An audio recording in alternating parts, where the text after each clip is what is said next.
big mass figure. They had horns. This is where my body gravitated. Oh, this chick literally goes through the car as we drive through, like spiritually. That man sitting on the bed the night before. The blue light flashed in front of our eyes.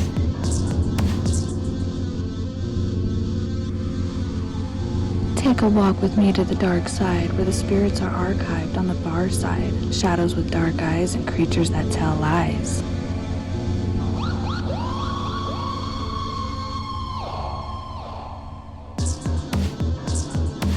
And there was a rocking chair, and it would rock by itself. It's got some funky shit going on in it. Very scary. It felt like someone was watching us the entire time we were walking. I hear this low pitch.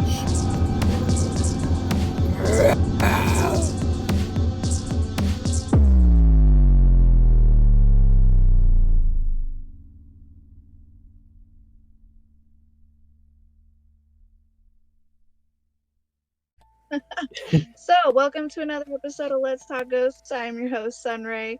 Blah, blah, blah. Missed my whole spiel, but welcome, Rob. He's going to share his experiences about West Virginia Penitentiary.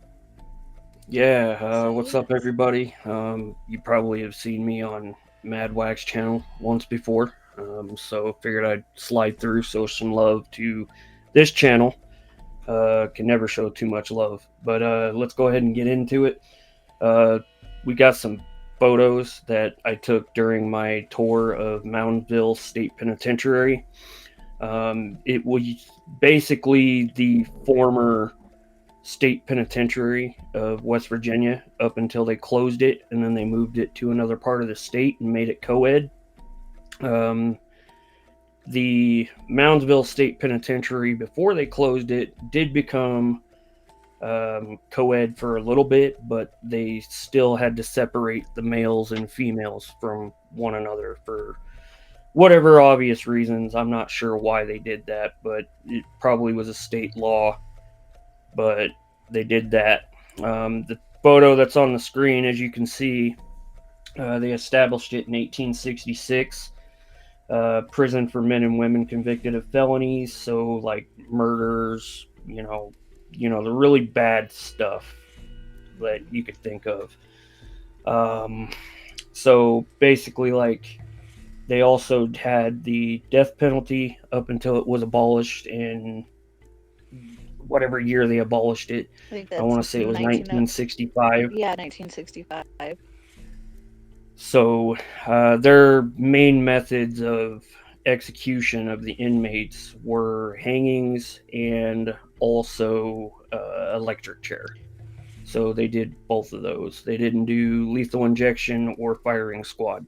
Yeah, I actually did get to see the photos that you sent to me of those. And I wasn't too sure if YouTube would let me air them. So here's an amazing photo of the building. But the photos that he sent me, they're pretty cool. You actually get to still see the electric chair and the noose.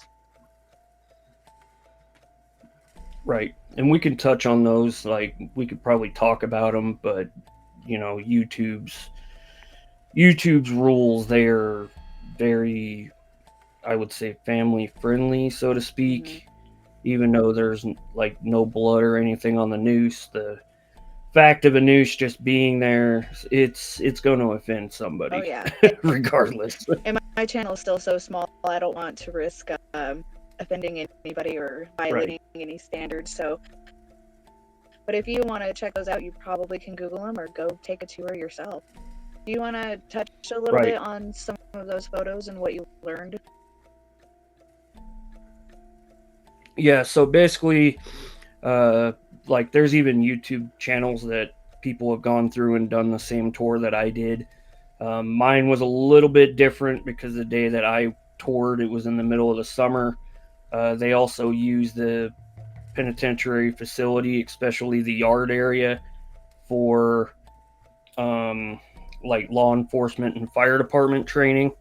So on this particular day, they had that going on. They also use it as a educational tool for children. So they also had a busload of children there as well, even though it was in the middle of the summer. So they kind of cut out some areas of the tour just to make it more friendly for the children, which was okay, but it was still cool and really educational. I myself, while I was there, didn't experience any paranormal activity, but you could definitely still feel the energy there. Like something is there. And the reason why I believe that something is there is because across the street from this facility is the absolute hugest burial mound I have ever seen. And you can tell it's a burial mound because of the way it's made and the way it's structured. And it's actually a historical landmark for the state of West Virginia. And apparently it is exactly that. It's a burial mound, and it's the world's largest Indian burial mound. So the hearsay is, in the legend of it, here in the left-hand corner of the photo that Sunray is showing, that's the burial mound I'm talking about. So you can see there on the Google Map shot, it does show the Grave Creek Mound Historical Site, and then it does say Burial Mound and Museum. So the West Virginia Penitentiary that's across the street, as you can see, that is widely believed as to why this structure is so haunted, because they believe it is built on Indian burial ground. That is really cool, and I totally love that photo because they say, like, with Native Americans and stuff, when you enter burial grounds, you're in the sacred land, you're supposed to walk in clockwise direction. And if you look at that mound, I'll show it again. If you look at that mound, there is a walkway that goes clockwise to the top. Yep. That is really cool. And yeah, I didn't visit that when I was there, but if I ever go back, I'm absolutely going to go visit it, because stuff like that just fascinates me. Absolutely. That is really fascinating. So I do have a couple of other photos pulled up that I was really curious about. I hope this one will come. Yeah, this one right here. What is this, and what kind of connection does it have to the penitentiary? All right, so basically what this is this is at the very start of the tour. This is one of the first 2 or 3 rooms that they actually take you through. So what this is they actually had these statues in a historical museum, and the museum was actually going to basically destroy these. So what had happened was the penitentiary, they were like, hey, this is a piece of history in West Virginia, so let's go ahead and take this and put it in our exhibit at the prison so that we can go over it. So basically, the reason why it's here is because, you're in a penitentiary, you have inmates that were there and being housed, and they basically use it as an educational tool, because if you notice the one statue, it looks like his face is basically defaced. That's because it is. Some people basically found a way to get into the prison, and they defaced that statue. So they use this as an educational tool to basically teach people, don't deface historical property and things of that nature. I don't think this actually has anything to do with paranormal hauntings or things of that nature. It was just something that I found interesting, so I took a picture of it. It is really interesting. And this was the PG version, because that Indian woman that's sitting there, she's practically buck naked. So that All wouldn't have right. been good for YouTube. Probably the reason why they angled her the exact direction too, so that like the little kids on the tour don't have to see her front side. Oh no, they can see the front side because if they go along the right side of the photo, that's Mhm. open too, so they can all see it. Oh, okay. But that is really a good little area to have. Like I love that it's teaching people like why you shouldn't deface historical things, like that's something that's teaching us something, and it kind of like makes me feel a little bit of a connection to the burial ground across the street. Yeah, and I think that's why they added it in here too, because they know that burial mound is across the street, and they even talk about that during the tour. They mentioned in this very room where this photo was taken, actually, they said, as you came in, you may have saw that giant mound across the street. That is an Indian burial ground, and it is the largest Indian burial mound on the face of Earth. Wow. That is crazy. I love that. It's like they're connecting it without connecting it. Right. I love that. All right, so I have this other scene which looks like a billboard, and I'm curious as to like prison or university. Like, was there a transition at some point from a prison to a university? Yeah, so at one point they actually had, and we'll touch on this quite a few times during the episode, they actually did have a prison riot where the inmates, for very numerous days, I want to say it was probably closer to a month and a half, something like that, they actually took possession of the prison. They were holding guards hostage, they were holding uh, the warden and things of that nature hostage.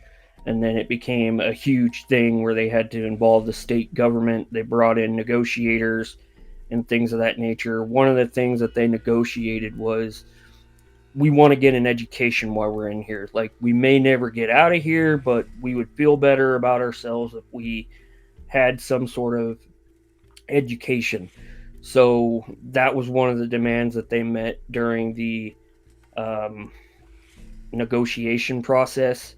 There was also, at this point of time at the prison, they didn't have air conditioning in there, so it was naturally cooled. And I don't know if you've ever been to West Virginia or not, but one of the things about West Virginia, their winters are very, very, very harsh. Like, we're talking very deep freezes. We're talking a lot of snow.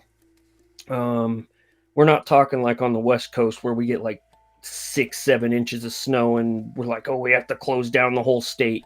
Mm-hmm. I mean, West Virginia is like that. They do have mountains, they can handle it, but they get like 4, maybe 5 inches of snow, and they call a snow day for the kids.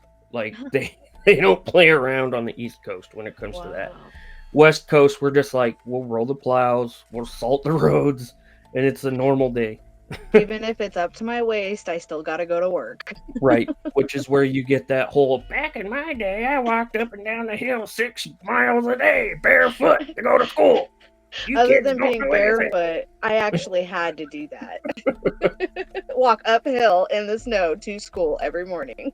Yeah, it doesn't sound fun. The closest I got to it was, we had a blizzard in the state I live in, and I had to walk to school, and it wasn't very far, and it wasn't uphill at all anyway.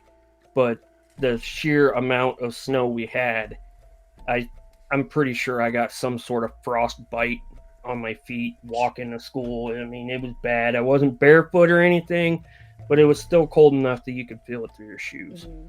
Oh yeah, I made that mistake in Kansas one time. Their temperatures dropped to like the negatives, and I walked to work in one layer. By the time I got there, my legs and my skin was so chapped. Oh man, I didn't walk after that. Yeah, I don't blame you. I don't blame you one bit there.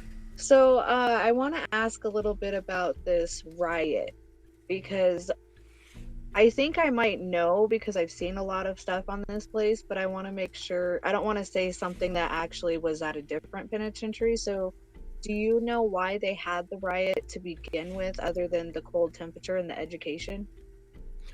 So there was a few things. This structure, you can tell just by looking at it. I mean, it's a lot older now, but it always wasn't very well kept.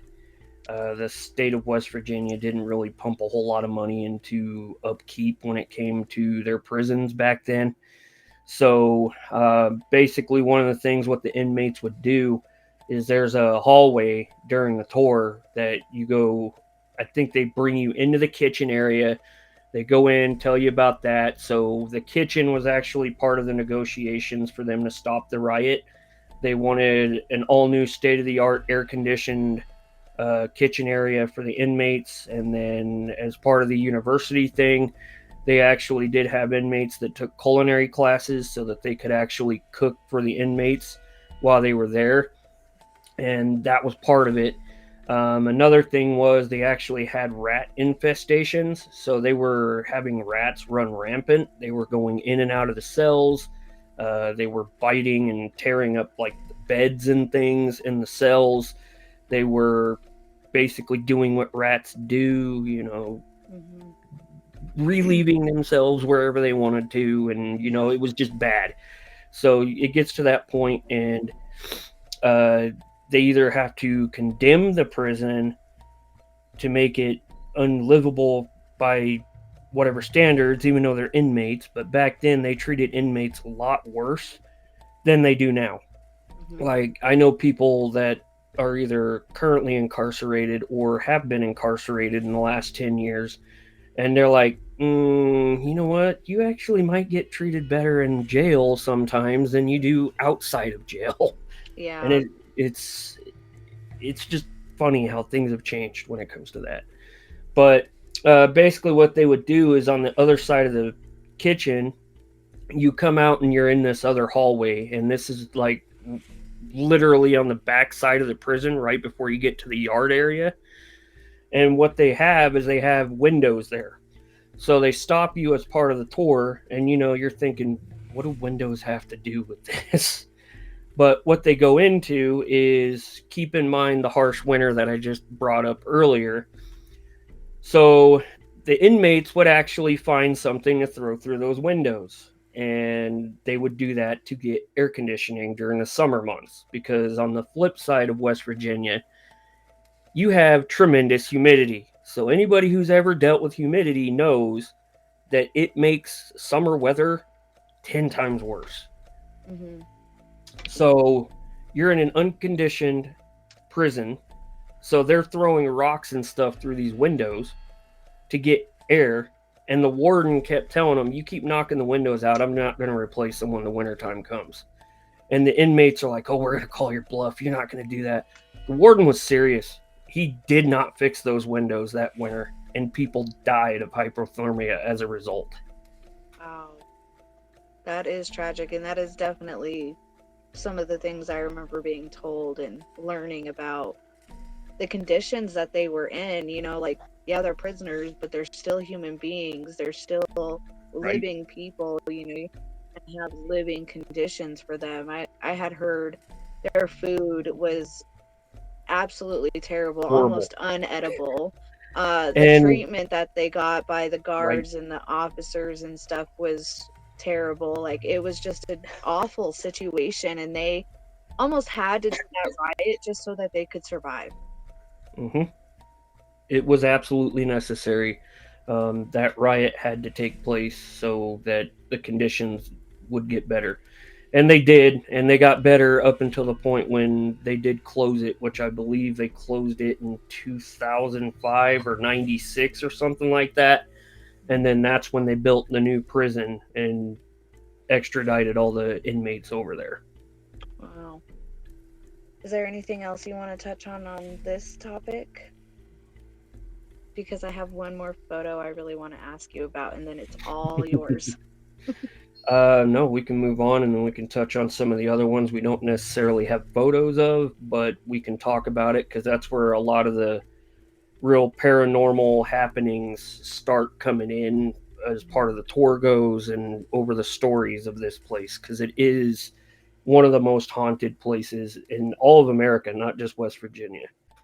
You know, it's the history parts of it that I am very fascinated about. I mean, you'd be surprised that I failed history in school growing up, but now as an adult, I just can't get enough of the history. And when I watch paranormal shows, that tour that talks about the history of the place is the part that I am glued to the TV to. The investigation parts, I'm like, oh, this is, this is fun. I love that the validation that they get and everything, but the history behind all of it is really what gives it the scene. Right. Yeah. I've always had a history interest going through school. I may not have always paid attention, but that might have been more on the teacher's fault, not mine.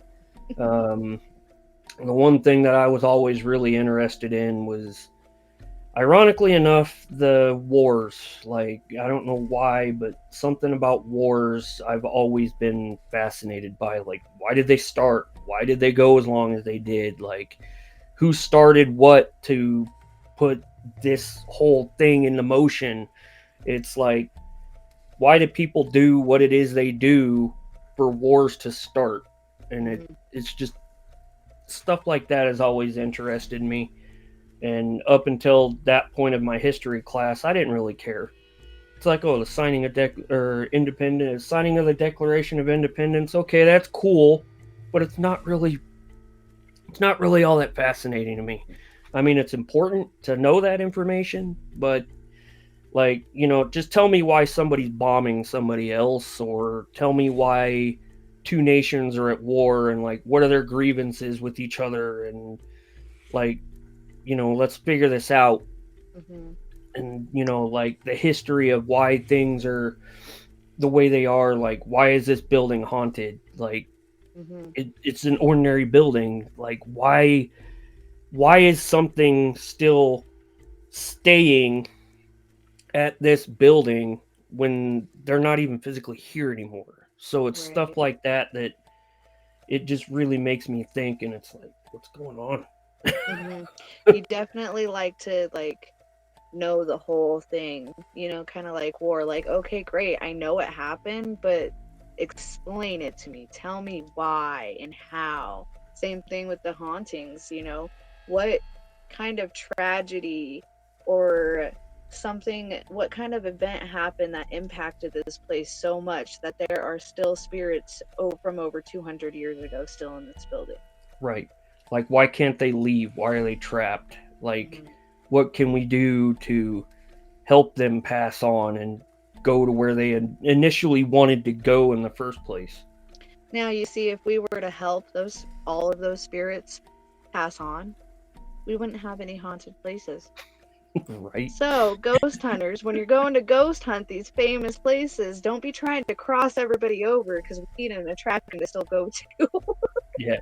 And then at the same time, be careful, because some of them don't want to leave, even if you do want to help them. And then that's how you get possessed. Well, not only that, but I've learned through my personal experiences with spirits and hearing other experiences is sometimes they don't want to leave. That is their heaven, or that is the place that they felt most comfortable at.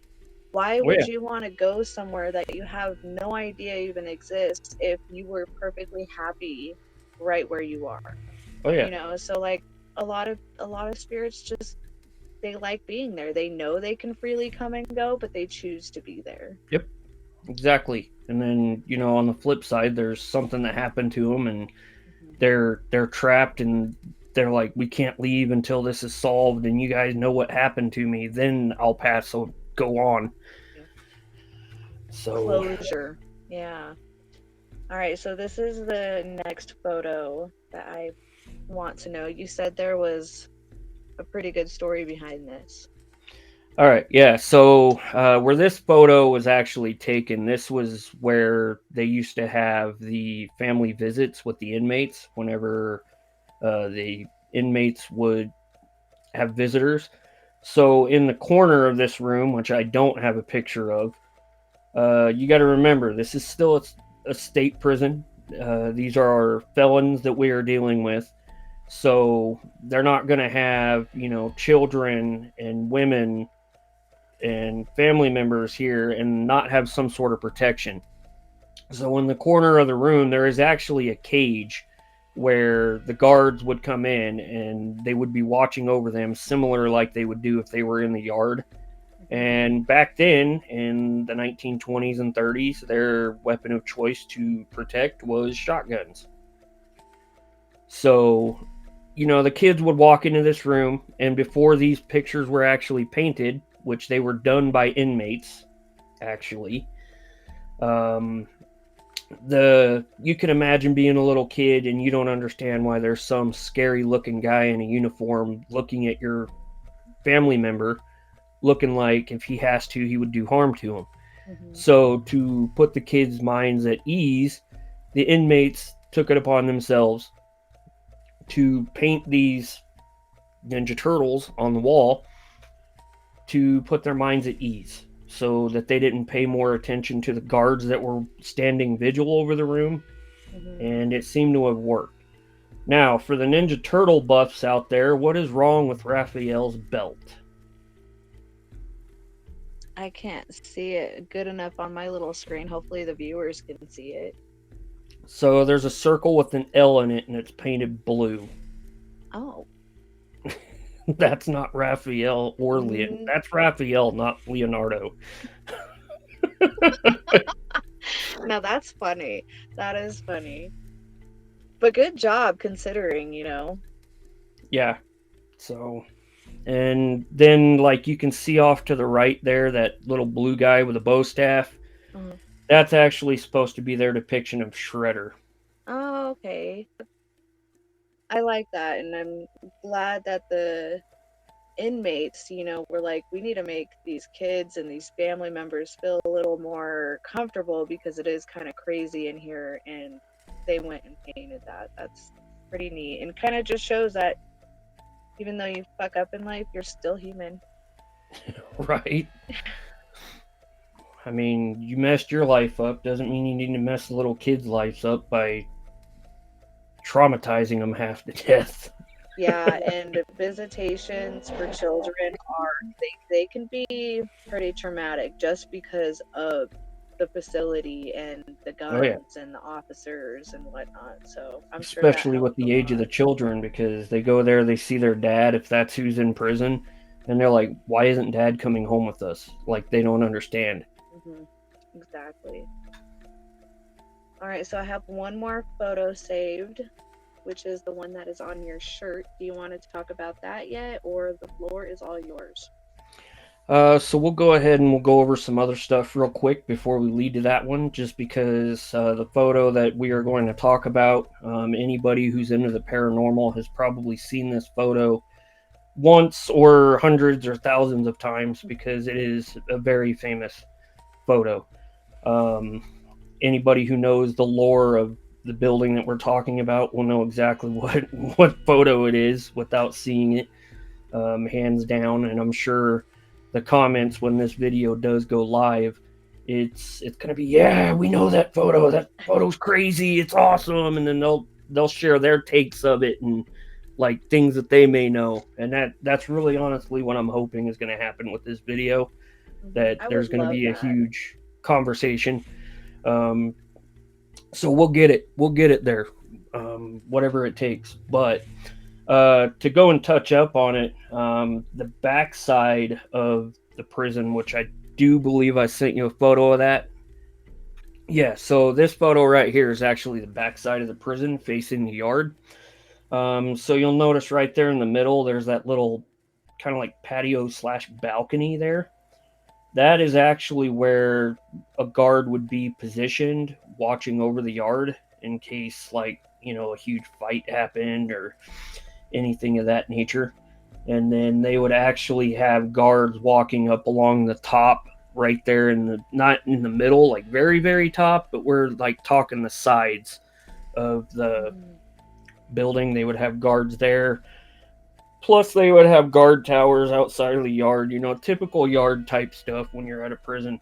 But the reason why I brought this one up was back in the day, now the warden doesn't actually live at prisons. They changed the laws so that wardens would not live there with the inmates. In this case, back then when this prison was here, they actually did have a living quarters for the warden and their family. So the warden would actually live on premise with the inmates, and he would actually take an inmate that he trusted the most, and they would have them watch their kids when they would go and do whatever they needed to outside of the prison. Wow, So free you would babysitter. imagine, yeah, they would have inmates babysit their kids. Like, if you fast forward it to today, that would not fly at all. The times were definitely different back then. That is crazy. But the other thing about that is that second floor where you could see the windows were open, that was actually the whole floor was where the warden would live. The floor right above the little patio right above area? that patio area thing Okay. that's in the middle. So that would actually be where the warden and his family would stay. And in there is a wall where an inmate, and they think it was the guy that the warden most trusted, he actually painted a depiction of a pentagram on that wall. They didn't actually show us this during our tour because, again, we had kids with us and there were certain areas of the prison being locked down for maintenance needs or etc. But they did say that they can get up there and they have seen this pentagram. Well, anybody that knows what that's going to do, you know exactly why this is probably most likely the most haunted prison ever. Prisons are usually always haunted because of what happens in them, either it be between the inmates or everything else that happens. But when you're drawing pentagrams on walls, you're asking for something more than what you really need. I have a crazy thing that I just learned about pentagrams. So typically associate the pentagram with Satan, demonic entities, Right. Working with the darkness and stuff. In witchcraft, a pentagram is actually a symbol of protection. It is how we protect ourselves from negative energies and entities and people coming against us. And I actually just learned from an actual demonologist that the pentagram isn't even in the demonologist books. It doesn't exist. It has no meaning. So it's actually a symbol of protection that people have flipped and put intentions of negativity into. So depending on who is using it and how they're using it, it's mostly the intention set behind it on what it's going to do. So somebody drawing the pentagram in that building, having that hostile, negative, rageful kind of intentions, like I want to cause harm with this, that's what it's going to do. Right. And glad you brought that up because one of my favorite movies when it comes to like Halloween time is Sleepy Hollow with Johnny Depp and Christina Ricci. And there's that scene where he pulls his bed out and that giant tarantula comes running out underneath his bed, and then there's what looks to be a pentagram in chalk on his floor. And he's like, "Oh, she means to do me harm. I can't trust her." And then he goes through her book and sees like for protection of a loved one, and it's the same thing that he saw on the floor. Yep. And then he's like, "Oh, I gotta go back and save her. She's in danger." I love that movie. Not very many people remember that movie for some reason. There's only like a specific kind of people that remember Sleepy Hollow. Yeah, and I love that movie. I still watch it even when it's not Halloween. I'll probably go watch it when I'm done with this. I know, now that you said that, I'm going to go see if I can find it on any of my streaming apps. Right? I think it might be on Netflix. Don't quote me on that, though. But, yeah, and then on the backside of that, during our tour that we were at, they were doing, like, training in the yard, so there's another area that I would love to go back and do another tour, and hopefully they take us through there. It's called the Candy Shack. So you would think, with the name like the Candy Shack, that it's, all unicorns and lovey-dovey stuff and rainbows, and no, not even close. So usually when you go out and you have what's known as R&R when you're in prison, you are always watched by a guard in case like a fight breaks out or they have to lock down the prison due to a fight or somebody doing something they shouldn't that warrants them doing a lockdown. Well, back in those days, they actually did have areas where there were no guards present at all, and the Candy Shack is one of those areas. I'm not going to go into what happened down there just because of YouTube turned the service, but if you know, there, use your imagination. yeah, there are some paranormal happenings that happen down there, and it's because of what happened to one of the inmates that was down there. That's all I'm going to go into, because if I go any further than that, YouTube's going to be like, nope, we don't like it. Nope, get rid of it. Exactly. Nope. You can probably touch on it a little bit, because I actually, I watched Selena Spooky Boo. Have you ever heard of her? I think I've heard of her from your other videos. She's one of my favorite YouTubers, but she has done a few paranormal stuff with her friends, and they went here. And they were in the basement, and she has her best friend is a gay boy. She was probably actually in the Sugar Shack. Yeah, and exactly, and this is the scene I'm going to talk to you about. He did something to trigger a spirit. He got in the stance. That was their first mistake. Yeah, he got in the stance on all fours, okay, and he actually froze. He couldn't move. He said it felt like something literally paralyzed him, and they were like, Taylor, are you okay? Are you okay? Or like, what's going on? And he just wasn't speaking, and he was just like, in the moment, like, what the hell is happening to me? Mm-hmm. And it really freaked him out. So the trigger did work, but if you want to know more about that, check out Selena Spooky Boo or whoever's been there, and they can go into a little bit more detail.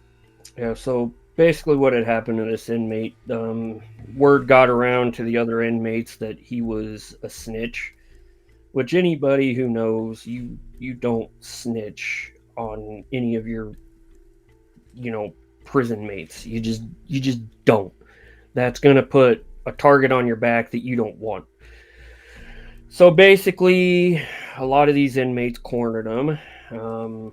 They had their prison-made artifacts, is what I will call them, and they used them on this individual. Not only did they stop after they did what they did to him, they basically continued to do other things to this individual.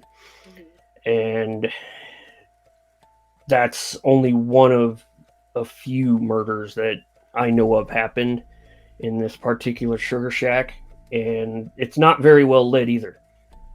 So unless the inmates were tipped off that one of these individuals were down there, who knows how long it could have been before they found these individuals, because the guards were never down there in the first place. So it's really sad and unfortunate that things like that happened, but it does give us something to talk about.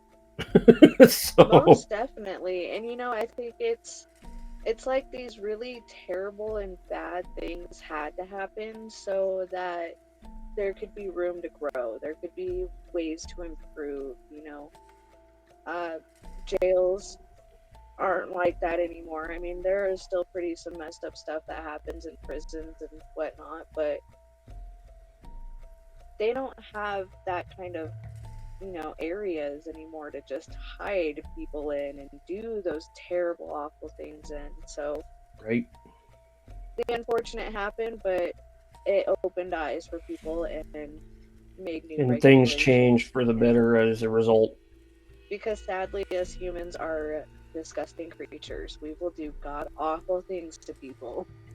And unfortunately, it's hardwired in humans' DNA, and that's partially like the whole thing where I said wars are fascinating to me. There's been wars going back to like BC times, like before all that, and it's like it's just in our nature to do that to each other, and it's sad. Like we need to change that. We need to start caring about each other more. We need to start loving one another. And it's like, hey, you know what? You having a bad day? Like, hey, hit me. Like, freaking hit me with it. Let me know what's going on. Let's see if I can help you with it or something like that. And people just don't do it. It's sad. Like, it really is sad.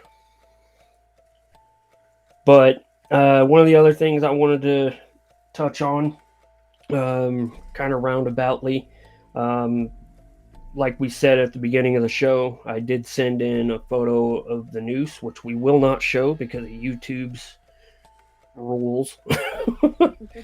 But the reason why I had sent that was at the back of this area, they actually used to do public executions at this penitentiary, like in the 20s and 30s. Well, there was one inmate that he was sentenced to death, and he did meet his demise at this prison, and it was due to the execution. The warden, like the week before they would actually do a public hanging, they would actually put an ad in the newspaper telling people, hey, come have a picnic, come watch this, come watch us execute this inmate. Well, this particular inmate was rather heavy set.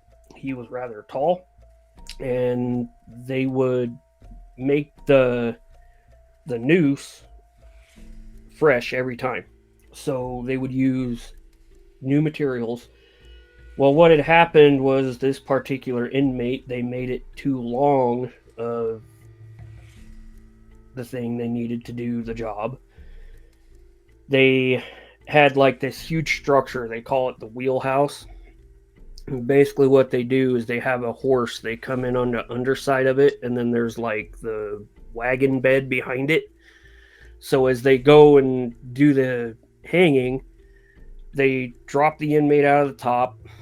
He, whatever happens during that. And then when they verify that the execution was successful, they go ahead and remove him and put him on that wagon, and then they take him off for the coroner to do his thing, and then they hand the body off to the next of kin, and they have the funeral, etc. That didn't happen in this case. Since the noose was too long, they did what they did. They kicked him out. He bounced off the wagon, off the back of it, and there was such force, he no longer had one of these. Oh, wow. I was like, I know I've heard that story, but it still shocked me when you said it. I was expecting you to say that the noose broke or something. No, it didn't break. The inmate broke, so to speak. So that was the last straw. The West Virginia state governor got involved, and they said you can't do public executions anymore. Because you can imagine everyone's got their picnic. The kids are there enjoying it, having a good time. They don't know what's going on. The parents see this, and it's just absolutely horrific for them. And yeah, that was it. They didn't do that anymore. So then they started doing the victims' families for whatever crime had happened, and the next of kin. Those were the only ones that got invited from then on out. I think it's morbid. It just goes to show how even more morbid we used to be back then. Like, oh, let me take Sally, who's only 8 years old, with us to go watch a hanging. That's absolutely insane to me. And why when they told us that during the tour, I was floored. I was like, oh, yeah. What? It used to be a really big thing at multiple places. It wasn't just at this penitentiary. It was at a lot of different places. It was it was the Sunday afternoon thing to do. You got a picnic together, got the whole family together, and you'd go watch all the executions. Right. And like, to me, it's mind-boggling that they would have more of an issue of seeing a man decapitated. What is the, I know it's a little bit more gory, but you're still watching a man die. Right. With it before, and And it's a man that you have no connection to and don't even know at that, which to me, that's the kicker. Yeah. It's like, I could understand if this individual did something to hurt you or your family or caused you harm or, things of that nature. I could see that. But somebody you don't know and you're just going to show up to watch them die? Yeah, that's just like, come on. That's twisted to me, like, and just that kids were there too, like little kids. That is what freaks me out, I think, the most is that you were allowing your young children to be witnesses to that kind of thing. Like, yeah, it's insane. But I'm glad that that is not a thing anymore. Yeah, they put a stop to that quick after that. The governor was like, I don't know what you guys did to screw this up, but I'm putting a stop to this now. This is done moving forward. No more public executions. Just think about, like, how many more messed up people we created back then by letting them witness that. Like, when you see things like that as a child, it does stuff to your brain, what. And you never recover from it. No. Even with therapy. You just don't. No. You're like, I watched a man die. Through it, but you don't recover from it, definitely. Yeah, and it's just sad. But it is all part of history. Our history has a sad, sad tale, and unfortunately, we have a very dark history as well. So. Right. Speaking of history, nothing really like paranormal to this, but it's an interesting history tidbit. Charles Manson? I am very connected to Charles Manson. His mother was an inmate at this prison. I actually remember that. And he tried to come here. Mm-hmm. He tried to get moved there. And there's an actually famous letter that you could probably Google, and it's probably everywhere at this point. The warden basically said, in not so many nice words, you can kiss my... You're not coming to be here with your mother. Wow. That is crazy. I'm really glad you brought Charles Manson up. One of these days I'll have to do an episode. If you guys want me to do an episode on Charles Manson and talk about all my weird connections, let me know in the comments, because I have a really weird connection to Charles Manson. Spiritually. I'm not related to him. Never met anybody who's met him, but spiritually there's some weird things. And then this prison was actually, they've had some films or shows actually filmed there. On Netflix, there's a show called Manhunter. They actually filmed one of the episodes at this prison. So they kind of messed it up, though, because they didn't actually say, West Virginia, because the scene opens up, you can see the front of the prison, and then the letterings across the screen, it says Virginia. It's not in Virginia. It's West Virginia. So they messed up where the prison was. I don't know if that was by design or what, and it's brief. I'd have to look up the movie as well, but Johnny Depp actually filmed a movie at this prison as well, and it was before he was like really famous and well known. But is it he Cry Baby? I don't believe it was Cry Baby. Okay, because I'd have to look it up. Thinking about all the movies that he was in way but when he first started, I'm like, one of the main jail ones I can think of is Cry Baby. Yeah, I want to say it was one of the movies, maybe one or two movies before he like really made it big and became really, really famous. So I'd have to look it up, but they did film it here. And they actually take you through the part of the area where they filmed the most, and as you come into the prison block section, there's this giant spinning metal wheel. Think of it as kind of like a turnstile, so to speak, where the inmates, when they would come into prison, that's how they would bring them in, and then they process them in through booking, and then as they were being booked out, they would go out through the other side of it.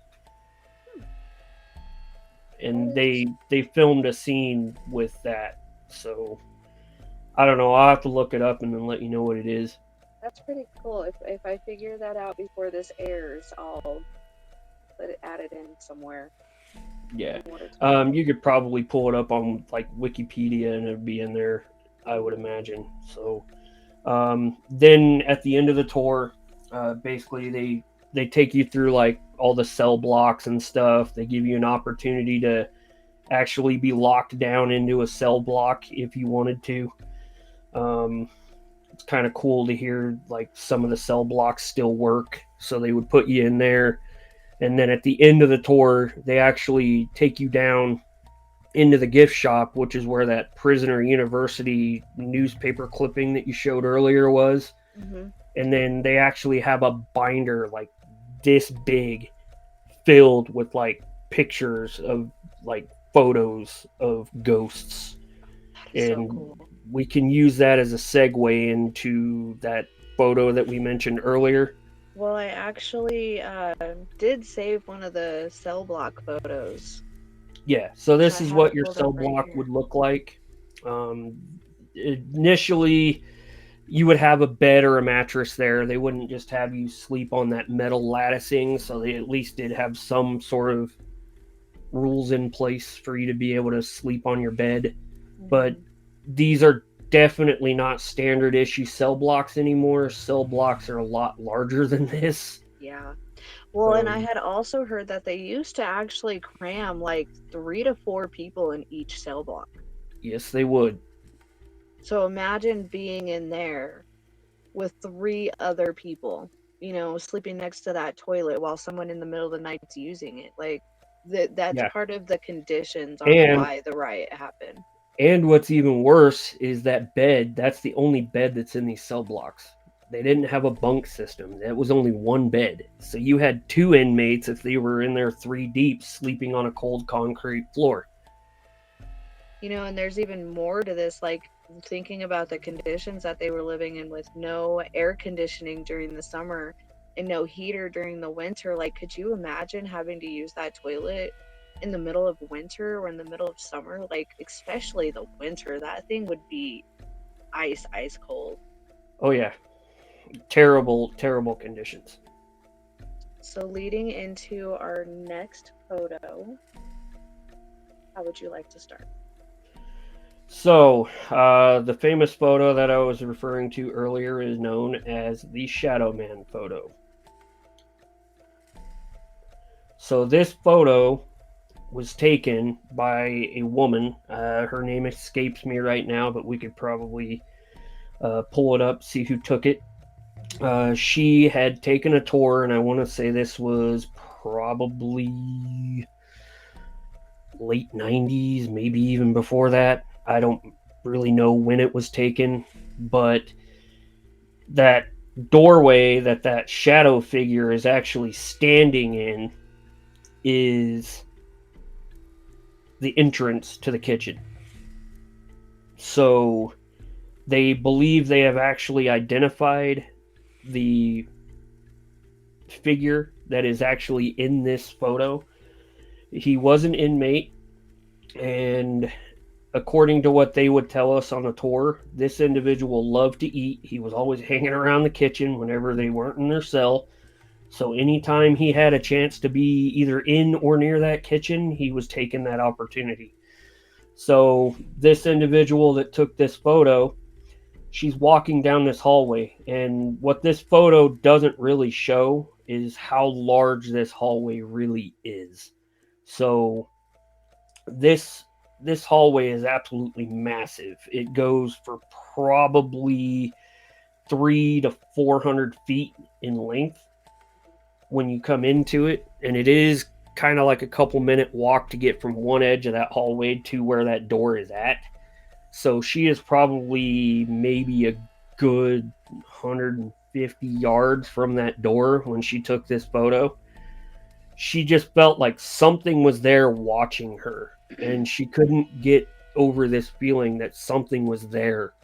So she turned around, had her camera, snapped the photo. There was nothing there when she took the photo. She gets it home. She, processes the photo. She processes the film negative because this was on like 35 millimeter film. So we're talking like the old school, like little black tubes with like the negatives that you would take, and then they would make your photos from that. She goes and processes the photo, and when it comes out, this figure is there. And it just spooked the absolute hell out of her. Yeah, that would be too. And then she contacted the prison and said, "Hey, I don't know if you know this, but I think your guys' place is haunted." And they're like, "Oh yeah, we know. We know. We haven't had any evidence to prove so until your photo, but yeah, we know it's haunted. We've heard stories." And like, I wish I had taken a picture of the photo when I was in the gift house, but they have like all these pictures in a binder, including this picture. And then like the shirt I'm actually wearing right now is that photo. On the back side of this shirt is that photo, and they sell this shirt in their gift shop in like different colors. So if you're ever there, snag you one of these shirts. Yeah, So, if I ever go there, I definitely want one of those shirts. That is yeah. a really famous picture, and you can see like little things on like the Yeah. spirit shirt, So like it was he's his got, name tags. yeah. And it's like I've only heard that like if you see an apparition is what they call these, like the stronger the energy with that apparition is, the more features you're going to be able to make out. Like usually they shroud their face unless they really want you to see them. But sometimes you'll see, like in this case, the prison jumpsuit.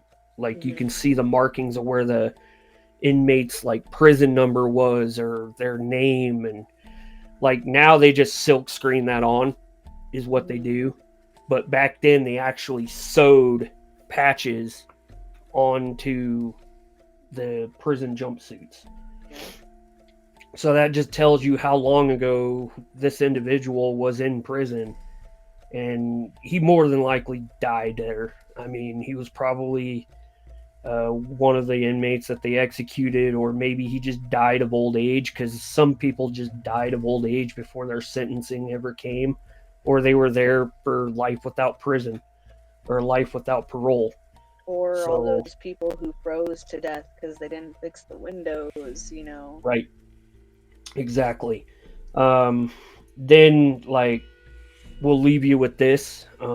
Basically, the gift shop photo with that binder I was telling you that's like this big. Every single one of those photos is like either like orbs or apparitions, and they were taken by people that have visited the prison, and then they sent those photos to the prison to show off as part of the tour. And one of the photos just blew my mind. So remember how I was telling you how the guards would walk around the wall out in the yard and they would be watching the inmates? One of these photos, you can clearly see that it is one of the guards still on duty walking the wall, and you can see the clear apparition of him, and you can even see his shotgun being held, and it's that clear and pristine. And they've got that photo in the gift shop, and I was like, wow. That is impressive to me. I would really love to see that.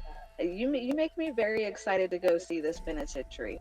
But like the guard photo, that just reminds me, like, is it a, what do they call them? Like repetition spirit, like it's a memory, so it's just on repeat.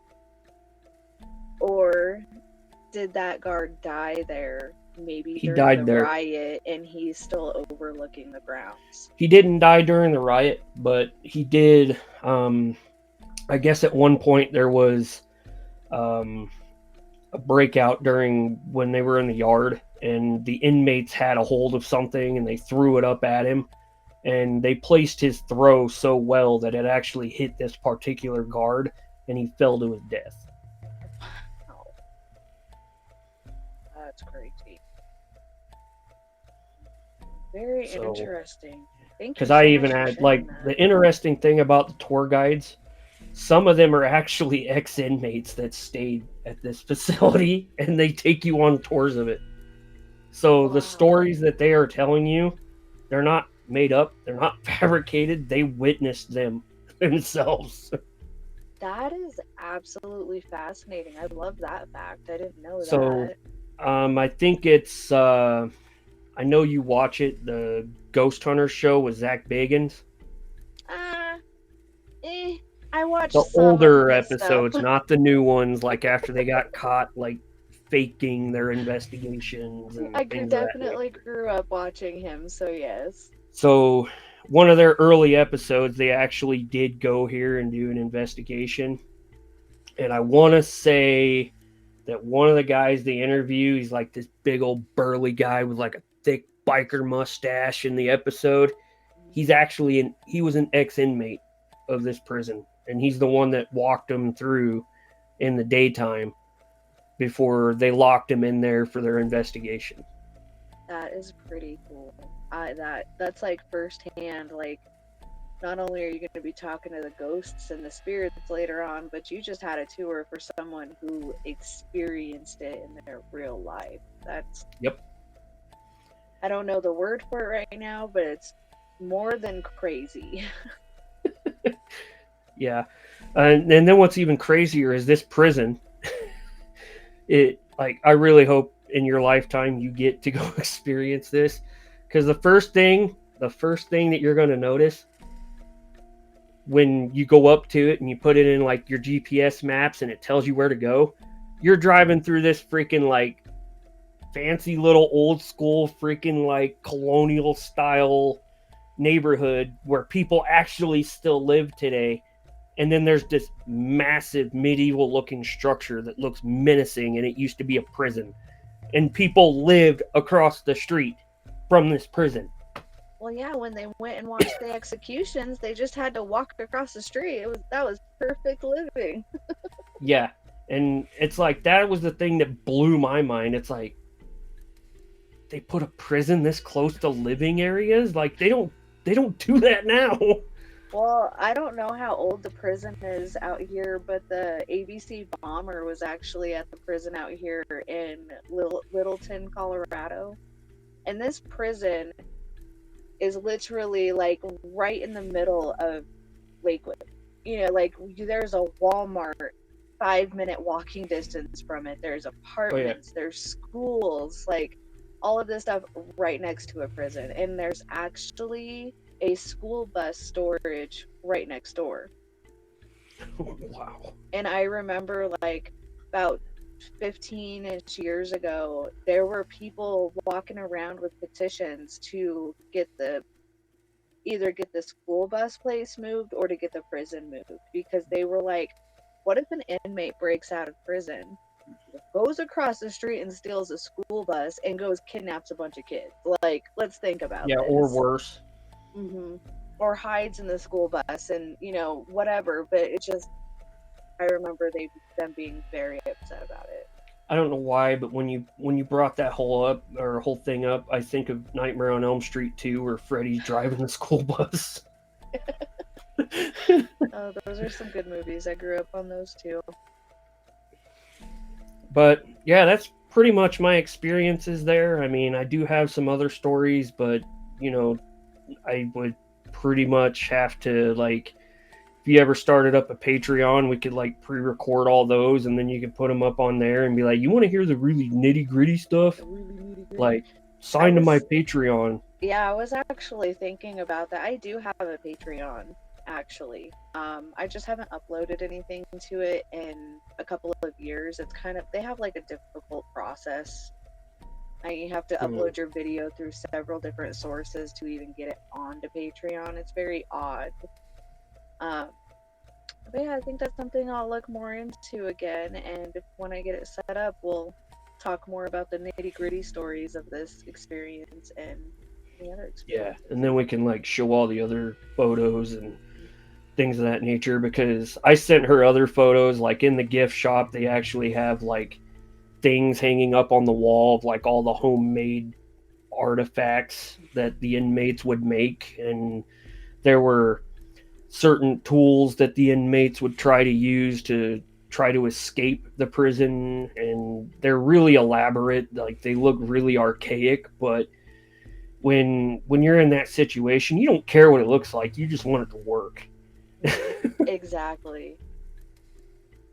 Well, thank you so much for being on the show today and sharing this with us. I don't know about the viewers, but I'm very excited to get my butt that direction so I could go take a tour of this place. I've always been a little nervous to visit penitentiaries and asylums just because I am a sensitive, I am a medium. I can feel those and see them a lot. So I've always been a little bit afraid, especially to go to an asylum. It's so massively big and full of trauma that I'm not sure if I could handle it. You know, I might end up in a ball of anxiety there. But the penitentiaries seem a little different than asylums. I definitely want to check this out. I would definitely recommend anybody do it. If you don't have the means of going there to see it, it's in Moundsville, West Virginia. It's like up in the western part.